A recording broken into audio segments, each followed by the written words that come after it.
আজকের ব্লগটা কিভাবে যে শুরু করব আমি নিজেই জানি না। একবার ভেবেছিলাম এই যে আমার জীবনের এই যে অংশটা, এই অংশটা শেয়ার করব না। তারপর আবার মনে হলো যে আমরা তো জীবনের যে পরতে পরতে আমাদের যে স্ট্রাগল করতে হয়, আমাদের যে যুদ্ধ করতে হয়, আমরা হয়তো আমাদের জীবনের পরম এবং সবচেয়ে কষ্টের সময়গুলো হয়তো বা ভুলে যাই। কিন্তু আমার মনে হয় এই কষ্টের সময়গুলো মনে করা উচিত। তো মোবাইল ঘাঁটাঘাঁটি করছিলাম, তো আমার কাছে মনে হলো যে এই যে ছোট ছোট ক্লিপগুলো, এগুলো আসলে আমার নিজের জন্যই না হয় শেয়ার করলাম, মানে জমিয়ে রাখলাম সময়ের কাছে।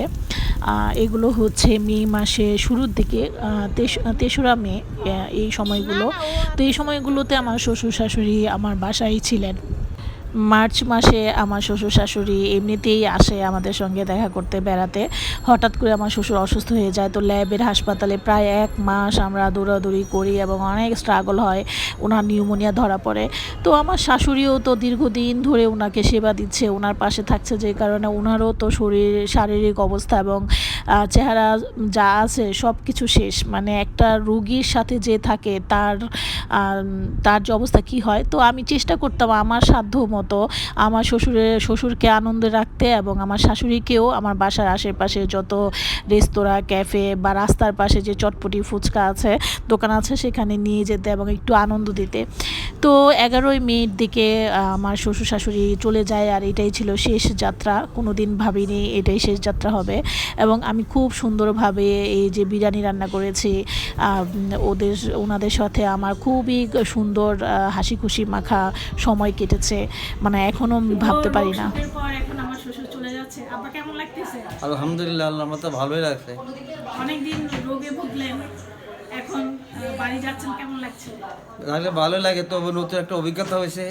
দীর্ঘদিন আমার বউয়ার সাথে কাটাইলাম, এই এতদিন আর কখনো থাকার সুযোগ হয় নাই। তো অসুবিধা ছিল, এই থাকলাম দীর্ঘদিন, নতুন একটা অভিজ্ঞতা হলো, নতুন একটা। হ্যাঁ, সবার কাছে আমি দোয়া যাচ্ছি, সবাই আমার জন্য দোয়া করবেন। কে জানতো যে এটাই লাস্ট ভিডিও এবং লাস্ট ওনার কথা। আর কোনো দিন উনি আসবেন না, আর কোনো দিন ওনাকে নিয়ে ভিডিও বানানো হবে না। তো আমার যখন বিয়ে হয় তখন আমার শ্বশুর কিন্তু বেশ ইয়াং একজন মানুষ। তো অনেক বছর হয়ে গিয়েছে আমাদের সাংসারিক জীবন, দাম্পত্য জীবন। তো দেখতে দেখতে একটা ইয়াং মানুষ রোগ শোক বিভিন্ন কারণে কিভাবে একদম ভেঙে পড়লেন এবং শেষ পর্যন্ত সবাইকে কাঁদিয়ে চলেও গেলেন।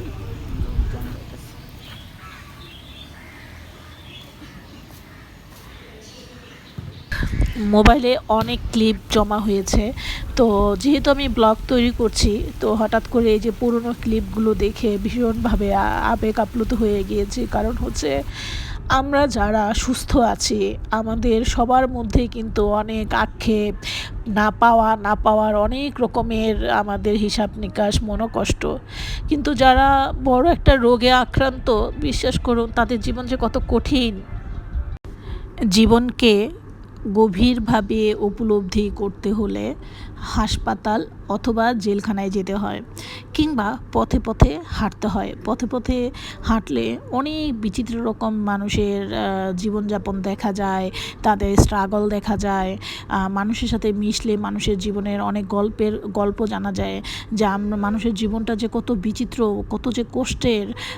মানুষ আসলে যারা আমরা অনেক ছোট ছোট বিষয়ে দুঃখ পাই, ছোট ছোট বিষয় নিয়ে আমরা আক্ষেপ করি। তো এগুলো হচ্ছে যে আমার শাশুড়িকে নিয়ে ঘোরাঘুরির বিভিন্ন ক্লিপ, ওনাকে নিয়ে ঘুরতাম বিভিন্ন জায়গায়।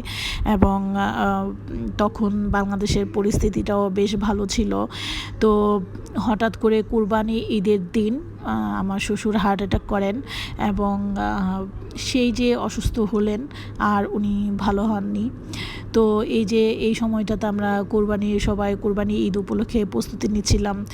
আর খুবই ভালো একটা পরিবেশ। আমার শ্বশুর অসুস্থ, রোজার ঈদে যেহেতু অসুস্থ হয়েছেন, তখন উনি ভালো হলেন এবং আমাদের সবার সঙ্গে সুন্দরভাবে বিদায় নিলেন। বললাম না যে জীবন আসলে এর মধ্যেও ছোট ছোট অনেক আনন্দের অনেক সুখের সময় কেটেছে ওনাদেরকে নিয়ে। আমি মাঠে বসে তরমুজ খেতাম, তখন অনেক গরম ছিল, মে জুন মাস তো অনেক গরম ছিল। এই যে মাঠে আমার শ্বশুর আর শাশুড়ি, আমার বাসার সামনে একটা বড় মাঠ আছে, সেখানে ওনাদেরকে নিয়ে আমি তরমুজ খেতাম, তারপরে বাতাস খেতাম, অনেকক্ষণ বসে গল্পগুজব করতাম। আর উনি গাছপালা খুব পছন্দ করতো, তো আমার শাশুড়িকে নিয়ে ঘোরাঘুরি করতাম। এই হচ্ছে আমার শাশুড়ি, আর পিছনে হচ্ছে আমার এক প্রতিবেশী ভাবি। তো এই স্মৃতিগুলো হচ্ছে হাসপাতালের সময়টাতে। হাসপাতালে আমি চেষ্টা করতাম আমার সাধ্য অনুযায়ী ওনাকে আনন্দ দিতে, কারণ উনি নিজেও জানতেন যে উনি হয়তো বেশি দিন বাঁচবে না। আর ওনার যে শারীরিক কন্ডিশন, ওনার যেহেতু আগে থেকেই ফুসফুসে সমস্যা ছিল দীর্ঘদিন যাবৎ, তারপর ফুসফুসে সমস্যার কারণেই ওনার ওই হার্ট অ্যাটাক, তারপর নিউমোনিয়া হয়, অনেক কষ্ট। ওনার যে শ্বাসকষ্ট যে কত ভয়ঙ্কর, এটা মানুষ কখনো চিন্তাও করতে পারে।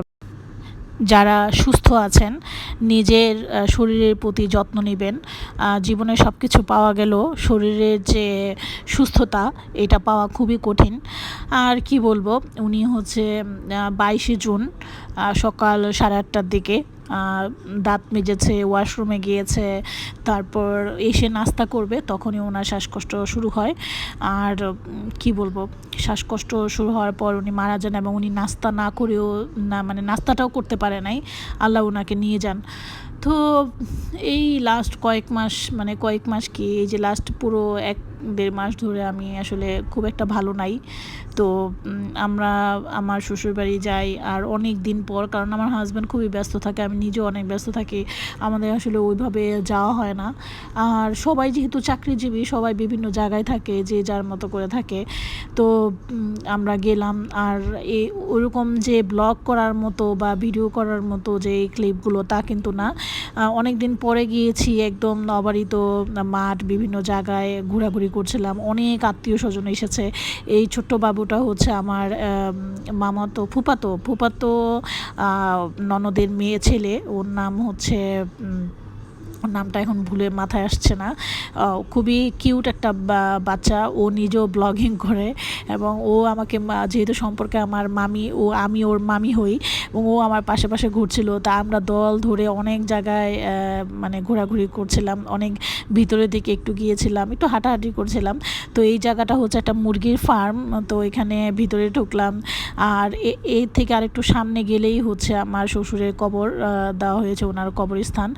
তো এই জায়গার মুরগির ফার্মের ভিতরে ঢুকে ওই যে বাবুকে নিয়ে আমরা গিয়েছিলাম, আরও অনেকেই ছিল।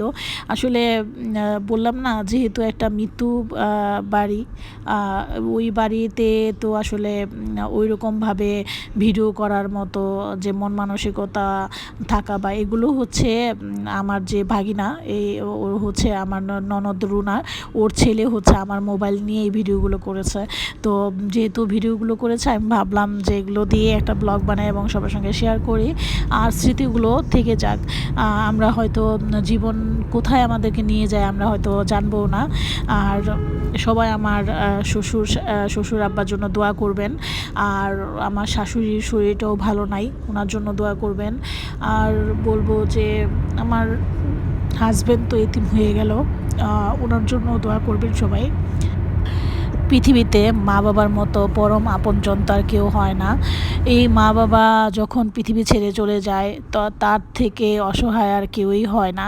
তো যতক্ষণ মা বাবা জীবিত থাকে তাদের খেয়াল করুন, তাদের যত্ন নিন, তাদের ভালো থাকার জন্য সর্বোচ্চটুকু চেষ্টা করুন।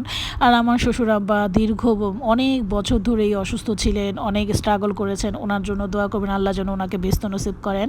আর আমার পরিবারের সবার জন্য দোয়া করবেন, আমরা যেন এই শোক কাটিয়ে উঠে একটা সুস্থ স্বাভাবিক জীবনযাপন করতে পারি।